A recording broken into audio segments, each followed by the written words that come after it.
Sequence of events in a short story. Let's begin by learning about the beginning, middle, and end of a story. Beginning.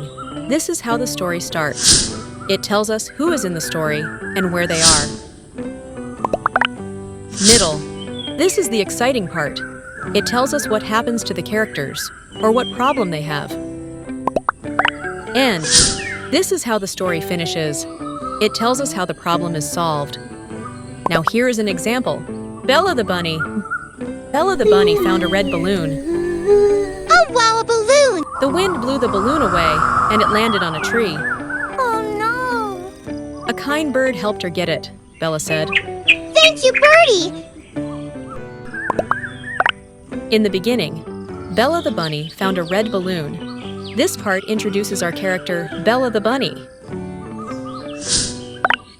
In the middle, the wind blew the balloon away, and it landed on a tree. This part introduces our character's conflict or problem. The problem was, her balloon was stuck on a tree and was out of reach. In the end, a kind bird helped her get it, Bella said. Thank you, Birdie. This part shows how our character's problem was solved. Since the problem was, her balloon was stuck on a tree, the kind bird helping her solved the problem, and now the story is complete.